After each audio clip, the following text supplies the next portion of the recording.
Assalamualaikum warahmatullahi wabarakatuh.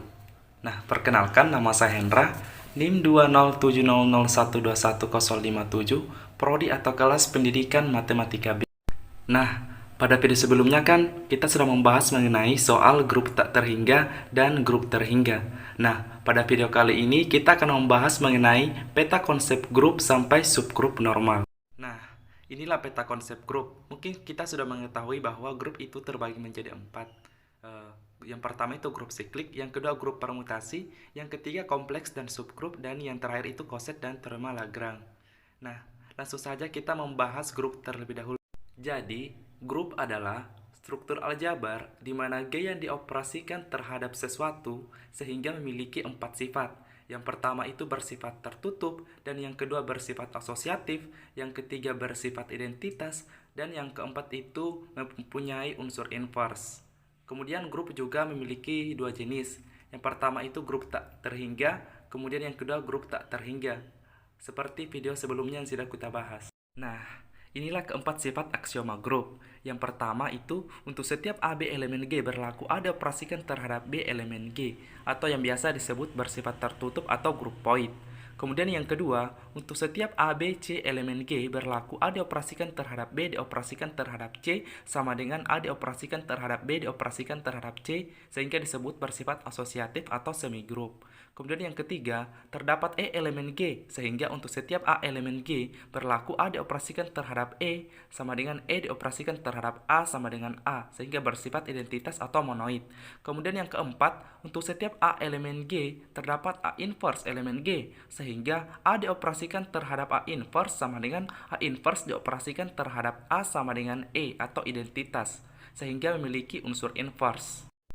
Apabila keempat sifat aksioma ini terpenuhi, maka suatu operasi dikatakan sebuah grup. Nah, kemudian jenis-jenis grup. Yang pertama itu grup tak terhingga. Jika banyaknya anggota G tak terhingga atau infinite, maka G dioperasikan terhadap biner bintang disebut grup tak terhingga. Kemudian grup terhingga. Jika banyaknya anggota G terhingga atau finite, maka G dioperasikan terhadap biner bintang disebut grup terhingga. Nah, selanjutnya kita akan membahas mengenai grup siklik. Nah, inilah peta konsep dari grup siklik. Maka dari itu kita akan membahas mengenai definisi pangkat dan tingkat terlebih dahulu. Jadi, definisi pangkat, misalkan G grup dan A elemen G didefinisikan A pangkat 1 sama dengan A pangkat N tambah 1 sama dengan A pangkat N dikali A untuk N elemen bilangan bulat atau elemen N. Contohnya, pada operasi penjumlahan A pangkat 2 sama dengan A ditambah A sama dengan 2 dikali A. Dan pada operasi perkalian A pangkat 2 sama dengan A dikali A. Selanjutnya definisi tingkat. Misalkan G grup dan A elemen G dan E unsur identitas di G. Jika P sama dengan N elemen N di mana A pangkat N sama dengan identitas, ini tidak sama dengan himpunan kosong. Maka tingkat atau order dari A adalah minimum N elemen N di mana A pangkat N sama dengan identitas. Contohnya, misalkan G sama dengan himpunan 0,1,2 dengan penjumlahan modulo 3. Tingkat dari 0 sama dengan 0 pangkat 1 sama dengan 0 sama dengan identitas. Maka tingkat dari 0 adalah 1. Kemudian tingkat dari 1 sama dengan 1 pangkat 3, yaitu 1 tambah 1 tambah 1 sama dengan 3. Nah, karena kita terikat dengan modulo 3, maka 3 modulo 3 itu sama dengan 0. Maka tingkat atau order dari 1 adalah 3. Kemudian tingkat dari 2 sama dengan 2 pangkat 3 sama dengan 2 tambah 2 tambah 2 sama dengan 6. Di mana 6 ini terikat terhadap modulo 3 sama dengan 0. Maka tingkat atau order dari 2 adalah 3. Nah, dari definisi pangkat dan tingkat, grup itu terbagi menjadi 3. Yang pertama periodik atau berkala, atau yang biasa disebut torsion. Jika grup tersebut memenuhi untuk setiap A elemen G, maka tingkat dari A tidak sama dengan tak hingga. Kemudian yang kedua, apriodik atau yang biasa disebut torsisonri. Jika untuk setiap A elemen G, maka A tidak sama dengan identitas. Kemudian yang ketiga, campuran atau mixed. Jika ada A elemen G sehingga tingkat dari A tidak sama dengan tak hingga. Begitupun B tidak sama dengan identitas, sehingga tingkat dari B tidak sama dengan tahingga. Selanjutnya definisi grup siklik. Suatu grup G dikatakan grup siklik jika ada A elemen G atau A memiliki anggota dari G, sehingga setiap grup dari G dapat dibentuk oleh A. Lanjut ke teorema 3.11 berbunyi, setiap grup siklik itu komutatif. Kemudian teorema 3.12 juga berbunyi, jika generator dari grup siklik G, maka A inverse juga generator dari G. Kemudian teorema 3.13 berbunyi, suatu grup siklik G dengan generator A jika tingkat dari A sama dengan N kurang dari tahingga, maka G mempunyai N anggota yang berbeda. Contohnya, misalkan G sama dengan 0,1,2 dengan penjumlahan modulo 3 merupakan grup. Tunjukkan apakah grup tersebut juga grup siklik. Nah, penjelasannya, karena telah terbukti terhadap operasi penjumlahan modulo 3 merupakan grup, maka kita tentukan generatornya, yaitu N sama dengan N dikali A, di mana N elemen Z, maka generatornya adalah 1, yaitu 0 dikali 1 sama dengan 0, kemudian 1 dikali 1 sama dengan 1, kemudian 2 dikali 1 sama dengan 2. Karena 1 merupakan generator dari G, maka G merupakan grup. Selanjutnya grup permutasi. Berikut peta konsep grup permutasi.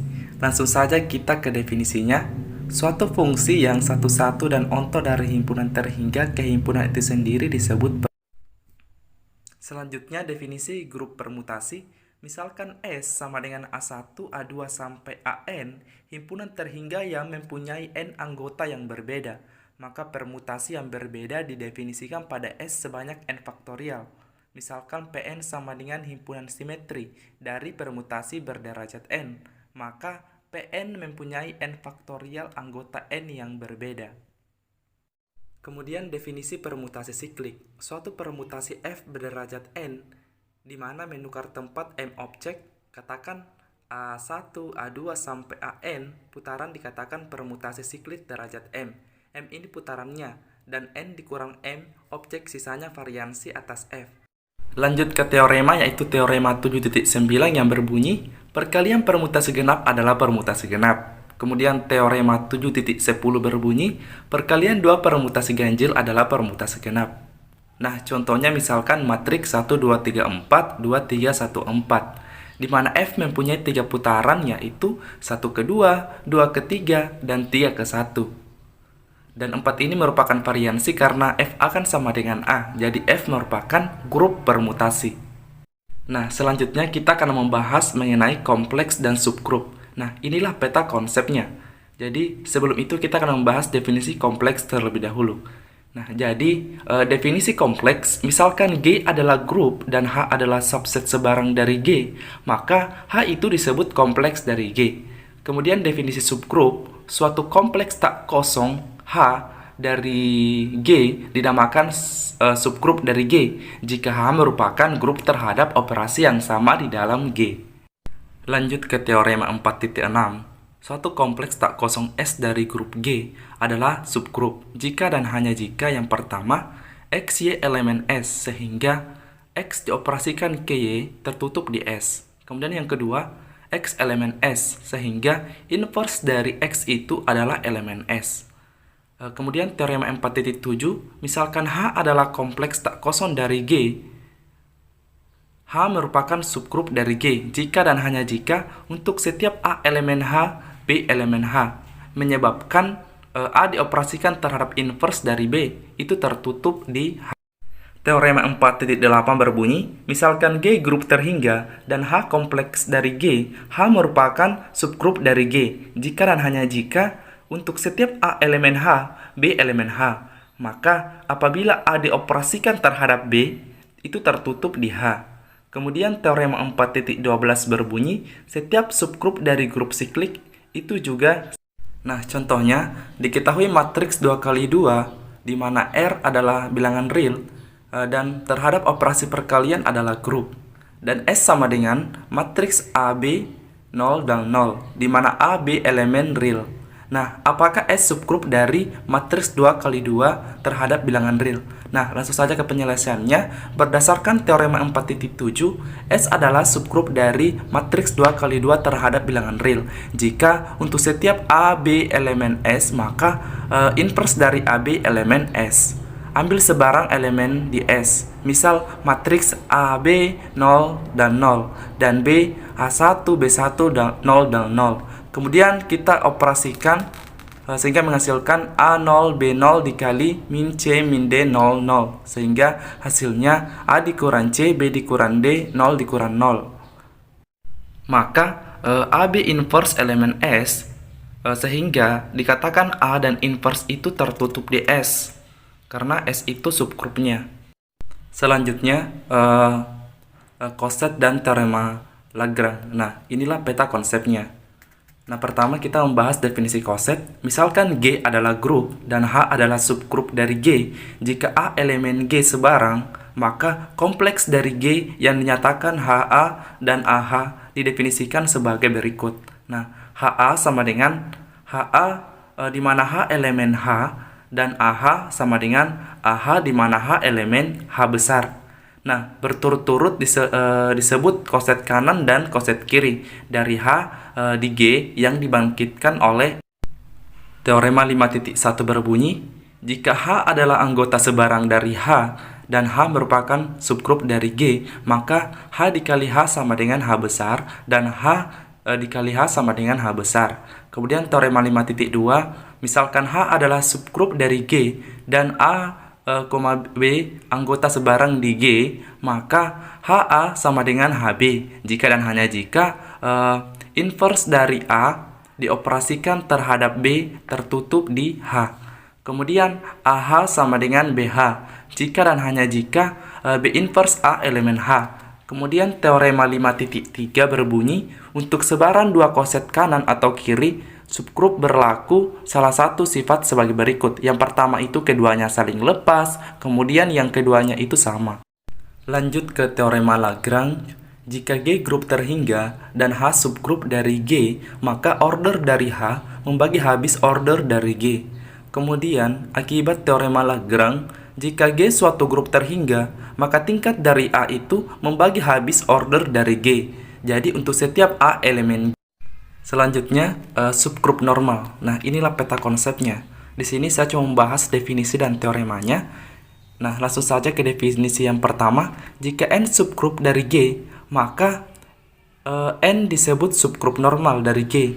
Jika dan hanya jika Gn sama dengan Ng untuk setiap G elemen G. Kemudian definisi 2, jika N subgrup dari G, maka N disebut subgrup normal dari G. Jika dan hanya jika untuk setiap G elemen G besar, N elemen N besar, berlaku Gn G inverse elemen N. Kemudian definisi 3, N subgrup dari G disebut subgrup normal dari G jika dan hanya jika Gn G inverse subset N untuk setiap G elemen G. Kemudian teorema 1, misal G grup abelian, setiap subgrup H dari grup G merupakan subgrup normal. Langsung saja ke pembuktiannya. Untuk setiap G elemen G dan H elemen H besar, berlaku GH sama dengan HG. Hal ini tentunya mengakibatkan GH sama dengan HG. Dengan demikian, H merupakan subgrup normal. Kemudian teorema 2, misalkan H adalah subgrup dari grup G, maka H adalah subgrup normal dari G jika dan hanya jika AH inverse subset dari H untuk setiap A elemen G. Nah, pembuktiannya dari kiri, misalkan G adalah grup dengan elemen identitas E dan A itu sebarang elemen G. Misalkan pula H subgrup normal dari G sehingga berlaku AH sama dengan HA. Maksudnya koset kiri sama dengan koset kanan. Akan dibuktikan bahwa AH inverse subset dari H. Misalkan AH inverse elemen AH inverse di mana H elemen H besar, akan ditunjukkan bahwa AH inverse elemen H besar, kita perhatikan bahwa AH sama dengan AH dikali A inverse. Nah, ini bersifat asosiatif. Kemudian H1A dikali A inverse di mana AH sama dengan HA, kemudian H1 ini elemen H. Kemudian H1 dikali AA inverse atau inverse AA itu bersifat asosiatif. Kemudian H1E.